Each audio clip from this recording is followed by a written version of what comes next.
누가복음 12장 35절에서 40절 말씀입니다. 누가복음 12장 35절에서 40절 말씀을 다 같이 봉독하시겠습니다. 허리에 띠를 띠고 등불을 켜고 서 있으라. 너희는 마치 그 주인이 혼인집에서 돌아와 문을 두드리면 곧 열어주려고 기다리는 사람과 같이 되라. 주인이 와서 깨어 있는 것을 보면 그 종들은 복이 있으리로다. 내가 진실로 너희에게 이르노니 주인이 띠를 띠고 그 종들을 자리에 앉히고 나와 수종 들리라. 주인이 혹 이경에나 혹 삼경에 이르러서도 종들이 그같이 하고 있는 것을 보면 그 종들은 복이 있으리로다. 너희도 아는 바니 집 주인이 만일 도둑이 어느 때에 이를 줄 알았더라면 그 집을 뚫지 못하게 하였으리라. 그러므로 너희도 준비하고 있으라. 생각하지 않은 때에 인자가 오리라 하시니라. 아멘. 말씀의 제목을 다 함께 따라해 주시길 바랍니다. 잘 기다린다는 것은 여러분들은 어떻게 준비되는 것이 잘 준비된 모습이라고 생각하십니까? 준비라는 사전적 의미는요, 앞날을 위해서 미리 마련하여 갖춤. 그러니까 준비라는 단어 안에 미리라는 의미가 이미 들어가 있어요. 그런데 우리는 아이들한테 미리미리 준비 좀 잘해 라고 얘기를 합니다. 그래서 미리라는 단어를 빼놓고 그냥 준비 좀 해 이렇게 얘기해도 미리라는 의미는 들어가니까 미리라는 단어를 안 써도 될 것 같아요. 아이들은 시험 공부 다 했다 그래요. 그런데 부모님들은 다 안 한 것 같아요. 그래서 시험 공부 다 했다, 준비 다 했다 라고 하는 아이들한테 한 번이라도 책 좀 더 읽어봐라, 좀 꼼꼼하게 좀 더 확인 좀 해봐라 라고 하는 마음이 굴뚝 같을 거예요. 그런 부모의 심정으로 토요일 날 설교 준비 다 했다라고 바깥에 싸돌아다니고 있는 저를 만난다면 성도님들이 뭐라고 하시겠어요? 설교 좀 더 읽으세요. 성경 말씀 좀 더 묵상하세요. 기도 좀 더 열심히 하세요. 그럴 것 같습니다. 저는 주일 설교 주제를요, 월요일 새벽에 준비를 해요. 그리고 화요일 날이면 설교 초안을 다 잡고요. 그리고 목요일 날에는 설교를 대부분 다 완성을 해서, 그래서 그 주보사에다 넘기고 여러분들에게 먼저 생각 좀 하고 오라고 질문도 만들어서 질문을 2개나 3개를 여러분들에게 금요일 날이나 목요일 날 전해드리고, 그리고 금요일 날에는 아예 이제 설교를 다 완성을 해서 오탈자 다 수정을 해서 그래서 자막팀에다가 방송팀에다 다 넘기고요. 토요일 날에는 그 설교를 계속 리마인드하고 묵상을 합니다. 그런데 이렇게 설교를 많이 준비를 하더라도요, 제가 설교를 잘 준비하지 못했다라고 생각될 때가 많이 있습니다. 왜냐하면요, 설교하면서 분명히 제가 누가복음 15장 탕자의 비유 이렇게 얘기를 해야 되는데 마태복음 15장이라고 제가 잘못 얘기할 때도 있고, 숫자는 정말 잘못 얘기할 때가 많아요. 이스라엘의 독립일이 1948년인데 1947년이라고 이야기할 때도 있고, 그리고 제가 막 횡설수설하면서 무슨 말을 하고 있는지도 모를 때도 있어요. 그리고 말을 막 꼬일 때가 있어요. 말을 빨리 하다 보면 말이 막 꼬여서 제가 무슨 말 하는지도 잘 모를 때도 있습니다. 근데 가장 설교 준비를 잘 못했다라고 생각할 때는요, 주일날 아침에 교회에 와서 설교 본문을 다시 한번 딱 끄집어내서 읽는데 그때 마음에 와닿지 않을 때예요. 이거 하나님이 하지 말라는 것 같을 때, 설교 준비를 다 했는데 완전히 그거 내가 해놓은 모든 것이 헛것이 되는 그런 기분을 느낄 때는요, 이게 설교 준비 정말 잘못했구나 하는 생각이 듭니다. 차라리 그럴 시간에 기도 많이 하고 설교 준비할 시간에 정말로 성경 많이 읽고, 그래서 주님께서 들려주시는 음성을 가지고 그냥 원고 없이 설교해도 그것이 하나님께서 원하시는 것이 아니겠는가, 설교 준비를 그렇게 많이 했는데 모든 것이 다 날아가 버리는 그런 기분을 느껴본 적이 있었습니다. 미리 철저하게 준비한다는 것이 얼마나 중요한 것인지 누구도 부인할 수 없는 일이지만, 때로는 준비한다라는 말이 결국 허망하게 시간만 낭비하는 것 같아서 무엇을 어떻게 하라는 말인지 멍할 때도 있습니다. 준비된 것과 준비되지 않은 것의 차이가 무의미할 정도로 내가 능동적으로 많이 준비를 했는데 하나님이 그거 아니다 그래서 제가 설교 바꿔본 적이 딱 한 번 있었어요. 진짜로요. 주일날 그것도. 그때는요 진짜 멍했어요. 그거 하지 말라는 것 같아요. 아무리 설교 준비 많이 해놔도 그게 아니다라고 말씀하시면 준비 안 한 것이나 준비한 것이나 무의미할 정도로 별 차이가 없어 보인단 말입니다. 그런데 여러분들도 이런 경우를 삶에서 느껴보지는 않았습니까? 준비 다 해놨는데 준비한 것을 아무것도 써먹지 못할 때, 저는 그 대표적인 예가 죽음이라고 생각합니다. 죽음에 관해서 준비해라, 예수님의 오실 그 재림에 대해서 준비하라 라는 말을 여러분들은 어떻게 생각하십니까? 죽음과 재림에 관한 이야기는 가장 비현실적인 이야기라서 사람들이 그 언급을 회피를 해요. 우리나라 사람들은요 죽음에 대해서는 잘 얘기 안 하려고 합니다. 왜? 재수 온 붙을까 봐. 사자도 안 써요. 사자도. 옛날에 아파트에 4층이 없었어요. F층이라고 있었지. 그만큼 죽는 이야기 안 해요. 죽음만큼 그런데 확실한 게 있습니까? 여기 있는 모든 분들 다 죽을 거예요. 저부터. 죽음만큼 확실한 게 없어요. 그런데 죽음을 준비하라는 것에 대해서는 우리는 비현실적으로 생각합니다. 왜냐하면요 죽음을 어떻게 준비해야 되는지도 모르고 죽음이 멀리 있는 것처럼 느껴지니까요. 가까이 있는 것처럼 느껴지지 않기 때문에 그렇습니다. 어떤 젊은이에게 죽음을 준비하라 그랬어요. 근데 그 젊은이가 죽음을 잘 준비한다고 준비했어요. 영정을 만들어 놓고 수의도 사놓고 관도 사놓고, 그리고 혹시라도 이제 자기가 죽고 나면은 남겨진 부모님이나 자녀들에게 피해가 될까봐 보험도 들어놓고 상조에도 들어놓고 그리고 묘자리도 만들어 놓고 정말 죽음을 잘 준비한 것 같지요. 그런데 여러분, 죽음을 준비한다라는 말이 경우에 따라서는 여러분 모순처럼 들릴 수 있는 거 아십니까? 우리는 죽음을 잘 준비해야 돼 라는 말이 죽음을 당하지 않기 위해서 건강을 잘 유지해야 돼 라는 말로 들리기도 합니다. 모순이잖아요. 마치 죽음이 없는 것처럼 죽음을 잊어버리기 위해서 최선을 다해서 삶에서 모든 것에 집중하면서 살아가는 것을 의미한다면 조금 역설적으로 들리지 않습니까?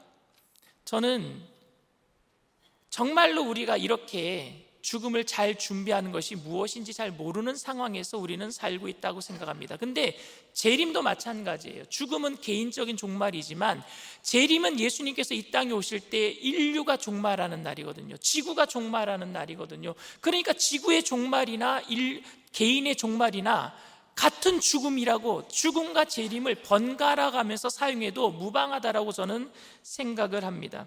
이미 말씀드린 것처럼 무엇을 준비하는 것은 한편으로는 아주 수동적이고 또 한편으로는 굉장히 능동적인 일입니다. 제가 설교를 준비하는 것 능동적인 일입니다. 그런데 주님이 아니다라고 말씀하시면 그것은 수동적인 것이 되고 맙니다. 그래서 무엇을 준비한다라는 것은요 끝없는 기다림이기도 하고, 왜? 수동적으로 아니다 그러면 그냥 기다리고만 있어야 되니까 주님께서 주실 때까지. 그래서 준비한다라는 것은요 수동적으로는 끝없는 기다림이지만 능동적으로는요 성실함과 부지런함을 요구하는 행동이기도 합니다. 유대인들의 옛날 결혼식은요 신랑이 언제 신부를 데리러 오는지 몰랐기 때문에, 그리고 유대인들은요 낮이 너무 더웠기 때문에 밤에 대부분 결혼식을 했거든요. 근데 신랑이 오는 시간에 결혼식을 해야 되니까 그것이 밤 12시가 될 수도 있고 밤 1시가, 새벽 1시가 될 수도 있었습니다. 그런데 오늘 성경 본문에 보니까 주인이 주인이 결혼식에 참석했대요. 결혼식에 참석했는데 그러니까 언제 올지 모르는 거예요. 그 주인이 언제 올지 모르니까 하인은 뭐 하고 있어야 돼요? 주인이 오시기를 기다리고 있어야 돼요. 하인이 왜 주인을 기다려야 되는 줄 아십니까? 팔레스타인 지역은요, 이 샌들을 신고 다녀요. 샌들 아시죠? 끈으로 이렇게 발을 묶는 거. 그러면 먼지가 다 발에 묻어요. 흙먼지가 다 묻어요. 그럼 주인이 들어오면 물을 떠다 놓고 기다리고 있어서 발을 씻겨드리고 손을 씻어줘야 되는 거예요. 그게 하인이 할 일이어야 됩니다. 그런데 주인이 언제 올지 뭐 어떻게 합니까? 결혼식이 언제 끝날 줄 알고. 여러분, 죽음을 기다리는 것을 이렇게 주님은 설명하셨어요. 근데 여러분 한번 생각해 보세요. 하염없이 주인을 그냥 기다리고만 있는 것이 과연 좋은 기다림이겠는가? 올바른 기다림이겠는가? 죽음을 여러분 하염없이 예수님 오실 날만 기다리고 있는 것이 좋은 죽음 기다림이겠습니까? 성도의 삶이 정말 그런 삶이 좋은 삶이겠습니까? 죽음에 관해서 논하는 거예요. 죽음에 대해서만 생각하는 거예요. 예수님이 오실 것만 생각하는 거예요. 하늘만 쳐다보고 있는 거예요. 그게 정말 과연 좋은 기다림이겠습니까? 과연 정말로 잘 준비하는 것이겠습니까? 그것이 정말로 경건한 성도의 모습이겠습니까? 주인 오시는 그 시간만 기다리고 동구 바깥에 나가서 물 떠다놓고 주인이 언제 오실지 그냥 계속 하염없이 기다리고 있는 것이, 이거 시간 낭비 아닙니까, 여러분? 제가 어렸을 때 교회에서 부흥회를 하면 부흥사가 가끔 사람들의 감정을 막 건드리는, 눈물샘을 자극하는 그런 찬양을 불렀어요. 제가 들을 때마다 눈물을 흘렸던 찬양이 하나 있습니다. 근데 오늘은 안 울 거예요. 밤에나 낮에나 밤에나 눈물 머금고 내 주님 오시기만 고대합니다. 가실 때 다시 오마 하신 예수님, 오 주여 언제나 오시렵니까? 2절은 안 할래요.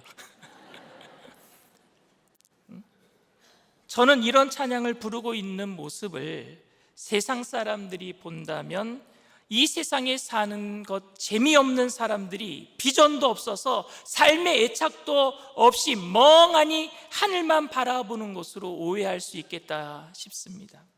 그러나 여러분, 이 찬양은 주님 고대가예요. 주님 고대가. 손양원 목사님께서 민족의 암울한 시기에 고난 중에 유일한 희망이었던 예수님을 바라보고 승리하겠다라는 고백에서 만든 찬양이란 말입니다. 그러니까 귀한 찬양이에요. 그런데 이 찬양을 우리는 왜 합니까? 그냥 하늘만 바라보고 이 땅에는 소망이 없다고, 이 땅에서는 아무것도 안 하려고 이런 찬양을 부르고 있다면 이건 찬양이 원래 만들어 놓은 작가의, 그 작곡자의 찬양을 우리는 오해하고 있는 겁니다. 이 찬양은 주님의 재림을 기다리면서 어제나 오실까, 오늘이나 오실까, 아무것도 손에 잡히지 않아서 들뜬 마음으로 살아가고 있는 사람들의 그 마음을 찬양한 게 아니에요. 이 땅에서의 고난을 이겨내고 주님 바라보겠다라는 찬양이었죠. 그러나 이 땅에서 사는 동안에는 하나님의 영광을 드러내겠다라는 삶의 고백인 줄 믿습니다. 그렇다면 우리는 주님을 어떻게 기다려야 할까요? 대충 기다릴 수 없잖아요. 하늘만 바라보면서 기다릴 수 없잖아요. 여러분들은 예수님이 다시 오실 때에 어떤 모습으로 예수님께 발견되기를 원합니까? 찬양하다가? 설교 듣다가? 말씀 읽다가? 아니면은 노래방 가서 노래하다가? 텔레비 보다가? 친구와 싸우다가? 아니면은 주님 그때 오시면 어떡하려고 그래요? 혹시 내가 딴짓하다가 주님께서 재림하시면 어떡하지 하는 걱정이 들기도 합니다. 그런데 우리가 주님이 재림하실 때 우리의 모습이 무엇을 했는가로 주님이 우리를 판단하시는 것이 아니라, 주님은요, 우리가 일상생활에 어떻게 살아왔는가를 판단하실 것 같아요. 어떤 성경을 한 번도 안 읽는 사람이 있었어요. 그 집의 성경은요, 늘 먼지가 쌓여 있었어요. 그런데 이 사람이 하루 종일 넷플릭스 드라마 보고 눈이 충혈되고 그것도 재미없어서 이제 드라마 볼 거 다 보고 더 이상 볼 게 없어가지고 게임하다가 눈이 다 충혈됐는데 잠은 오지 아니하고, 그래서 잠을 청하려고 이 사람이 성경책만 읽으면 잠을 자거든요. 그래서 성경책을 그때 먼지를 털어서 성경책을 딱 펴고 성경책을 읽으려고 하는 순간에 천둥번개가 치고 하늘에서 나팔 소리가 나면서 예수님이 재림하셨네. 그러면서 예수님이 이렇게 말씀하시는 거예요. 너 성경책 읽고 있었구나. 이렇게 예수님이 속으시겠습니까? 예수님은 이렇게 속지 않으실 거예요. 일상생활에 그 사람이 무엇을 해왔는지가 더 중요하지 않겠습니까? 재림을 준비하는 사람은 재림 때에 무엇을 하다가 발견되는가로 결정되는 것이 아니라 평상시에 모든 일을 재림의 관점에서 내가 지금 살아가고 있는가로 주님께서 나를 결정해 주실 줄 믿습니다. 재림을 잘 준비하는 사람들은 들뜨거나 흥분된 모습 혹은 세상에 대한 원망과 허망함에 가득 찬 모습으로 하늘만 바라보고 있는 사람이 아니라 사명으로 이 땅을 바라보고 있는 사람들입니다. 하늘만 바라보면 주님 오실 날을 기다리면서 아무것도 하지 않고 있는 사람이 아니라 내게 주어진 모든 순간순간을 사명으로 여기고 이 땅을 바라보면서 살아내는 사람인 줄 믿습니다. 그 재림을 기다리는 사람들, 죽음을 기다리는 사람들은 주님이 언제나 나를 데려가실까 하는 그런 날을 손꼽아 기다리는 사람들이 아니라 그날이 갑자기 왔다라고 말할 수 있을 만큼 주변을 살피는 거예요. 그리고 이웃을 돌보는 사람들인 줄 믿습니다. 바로 이 사명감을 가지고 살아가는 사람들에게 주님은 도적같이 오겠다고 말씀하신 거예요. 오늘 39절 40절 말씀입니다. 너희도 아는 바니 집 주인이 만일 도둑이 어느 때에 이를 줄 알았더라면 그 집을 뚫지 못하게 하였으리라. 그러므로 너희도 준비하고 있으라. 생각하지 않은 때에 인자가 오리라 하시니라. 근데 이 말을 제자들이 듣고 깜짝 놀랐어요. 그리고 베드로가 묻습니다. 주님, 다시 오실 때 사람들에게는 도적같이 오지만 우리들에게는 알려주실 거죠? 라고 물어요.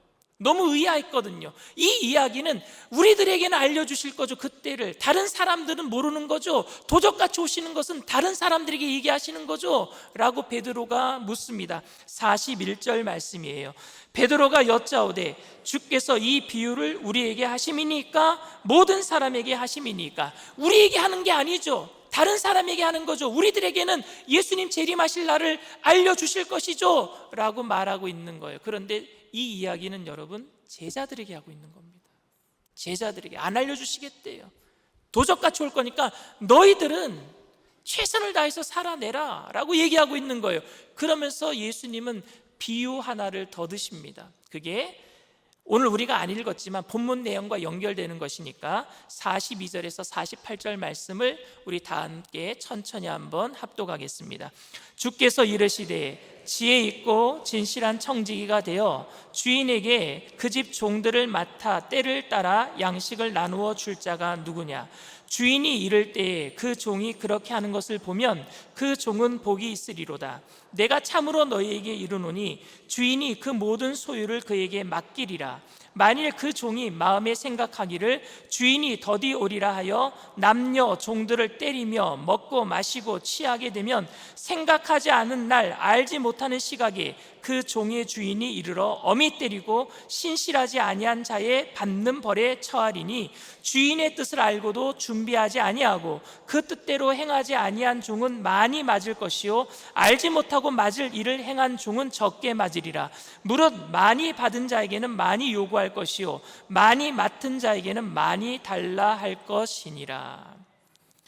어떤 사람이 잘 기다리는 사람인가 말씀하시면서 주님은요 자기에게 맡겨진 식솔들을 잘 보는 사람들이 주님의 재림을 잘 기다리는 사람들이고, 주인이 더디 오리라고 생각하고 식솔들을 때리고 자기 멋대로 게으름을 피우는 사람들은 주님의 재림을 제대로 준비하지 못하는 사람이라고 이야기를 하고 있습니다. 여러분, 어떤 사람이 좋은 청지기예요? 주인이 떠난 다음에 주인이 언제 오실지 망보고 있다가 주인이 오실 때만 잘하는 사람? 이건 좋은 청지기가 아니잖아요.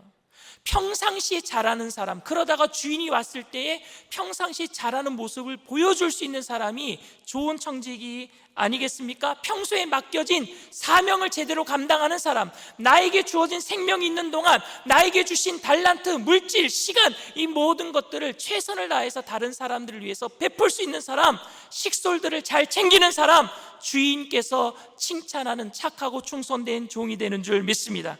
바로 그런 의미에서 죽음을 기다린다는 것은 적극적이고 능동적인 행동이에요. 왜? 내가 해야 될 일들을 해야 되니까요.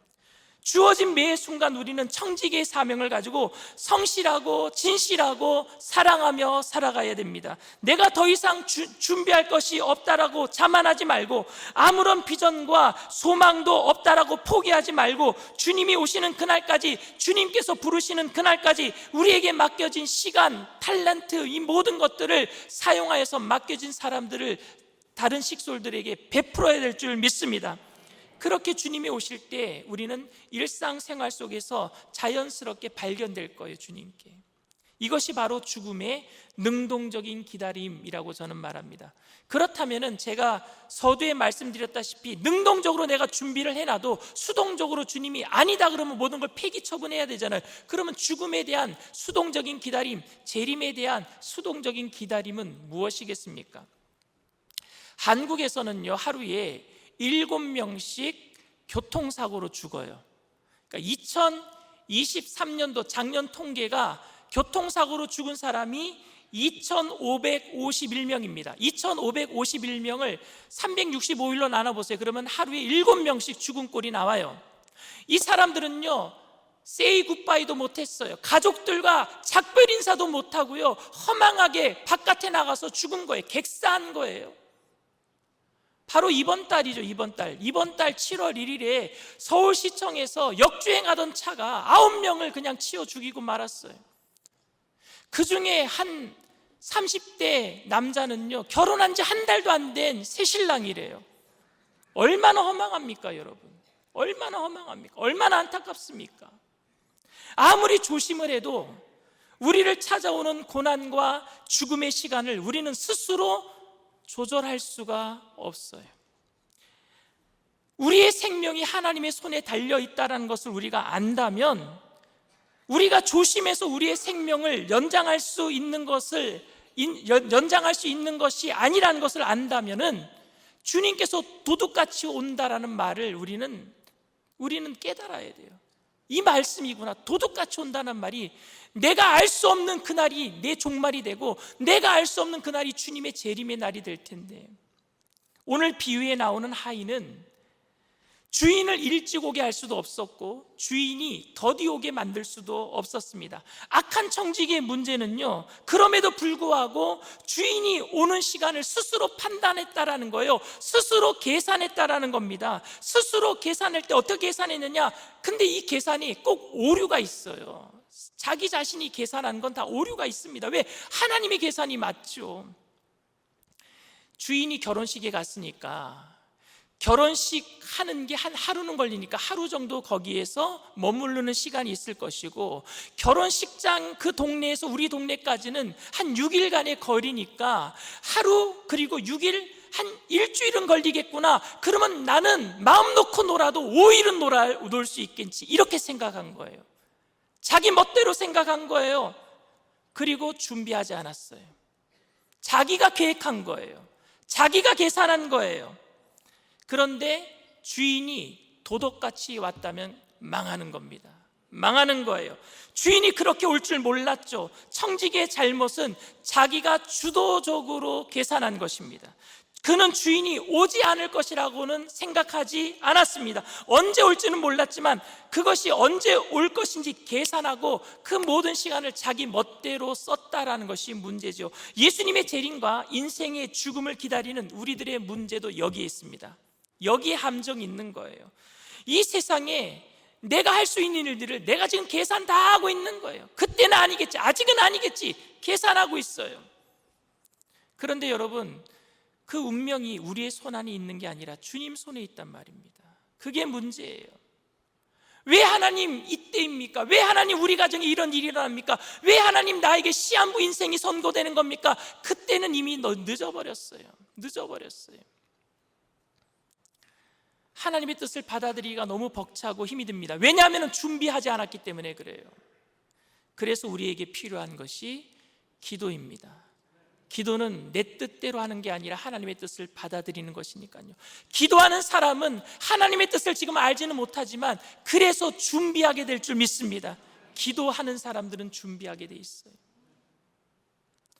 하나님께서 제게 주신 하루하루에 최선을 다하는 기다림은 능동적인 기다림이지만, 그럼에도 불구하고 주님께서 그만 가자 말씀하시면 손 놓고 모든 것을 포기하고 떠나야 되기 때문에 저는 그것을 수동적인 기다림이다 말할 수 있겠다 싶습니다.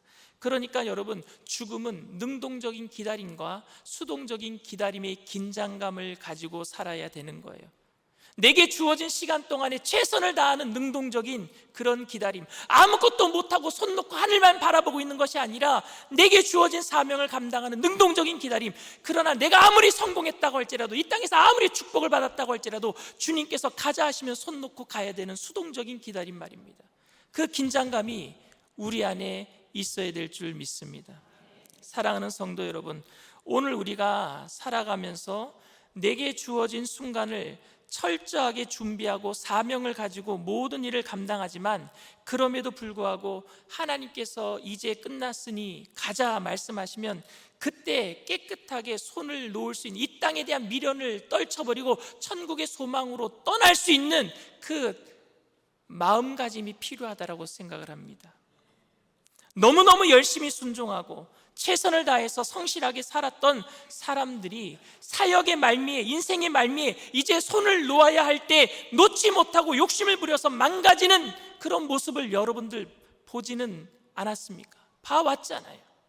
우리는 그런 일들을 경험하지 않도록 하기 위해서 그럼 어떻게 해야 할까요? 저는 바로 이 재림을 기다리는, 죽음을 기다리는 성도들이 긴장이 있어야 된다고 생각합니다. 능동적인 기다림과 수동적인 기다림의 그 긴장감 말입니다. 주님, 제가 이 일을 열심히 감당하고 있지만, 그래서 사명에 대한 책임감과 미련이 있지만 주님께서 부르시는 그 마지막 순간까지 손 놓지 않고 최선을 다하다가 주님께서 부르시면 딱 그만 멈춰 설 수 있도록 제 마음을 성령님 주장해 주시옵소서. 철저하게 능동적이면서 또 깨끗하게 주님께서 부르시면 포기할 수 있는 수동적인 그 기다림의 긴장감으로 주님의 재림과 우리의 삶의 죽음을 잘 준비하는 저와 여러분들 다 되시기를 주님의 이름으로 축원을 드립니다. 이 시간 말씀을 생각하시면서 잠시 묵상으로 기도해 주시기를 바랍니다. 오늘 저희 교회에 처음 나오신 분이 계십니까? 여러분들, 오늘까지 주님께서는 여러분들이 이 시간까지, 이 교회에 오기까지 준비해 주셨고 기다려 주신 줄 믿습니다. 주님도 능동적인 기다림을 하셨어요. 그 능동적인 것은 여러분들을 구원하시기 위해서 십자가 앞에 걸어 나가신 거예요. 마지못해 십자가를 지신 것이 아니라 당당하게 십자가를 지러 가셨어요. 그것은 능동적인 기다림입니다. 근데 주님은 수동적으로도 기다리셔요.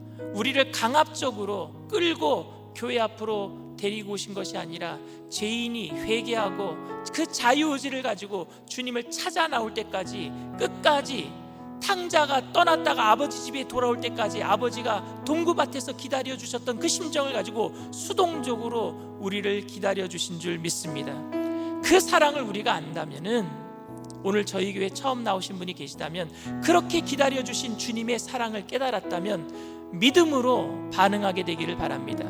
믿음의 반응은 바로 내가 주님 이제는 기다리면서, 예수님께서 이 땅에 다시 오실 날을 기다리면서 내게 맡겨주신 사명을 감당하며 최선을 다하면서 살겠습니다 하는 그 믿음으로 일어나 주시길 바랍니다. 내가 주님 믿고 영원한 생명을 얻고 주님 기다리며 이 땅에 사는 동안 최선을 다하면서 살겠습니다. 믿음으로 이 시간 일어나 주시길 바랍니다.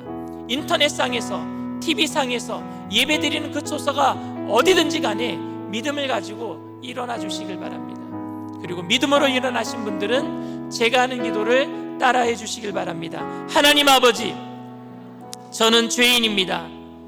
어디에서 와서 왜 살며 어디로 가는지 알지 못하고 방황하며 살았습니다.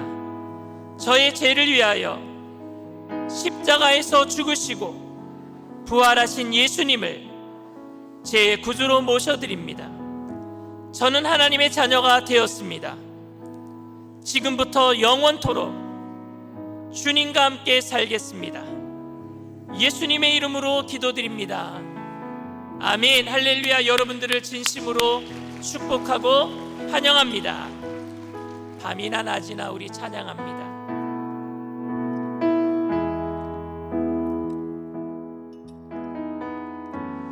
나의 소망 되신 주, 주를 바라봅니다.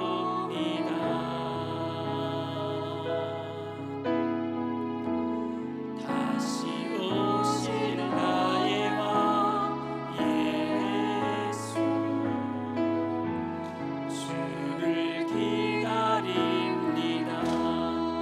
나의 소망 되신 주, 나의 소망 되신 주, 주를 바라봅니다.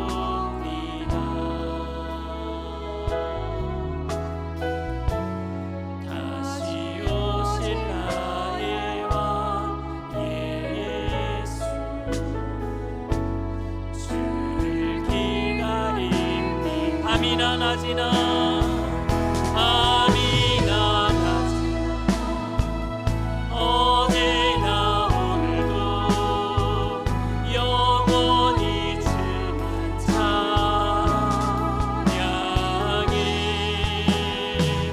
괴로운 곳을 낭망하며 넘어져도 언제나 주만 찬양하. 밤이나 낮이나 밤이나 낮이나 어제나 오늘도 언제나 주만 찬양해.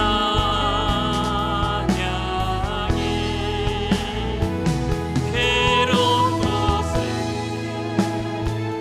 낭망하며 넘어져도 언제나 주만 찬양하. 밤이나 낮이나 밤이나 낮이나 어제나 오늘도 영원히 주만 찬양해.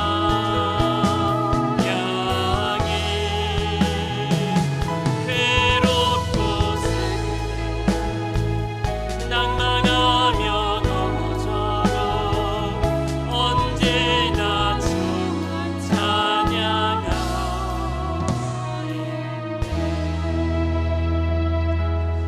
요즘 큰 시장이나 마트에 가면은요, 아이들을 봐주는 놀이시설들이 많아요.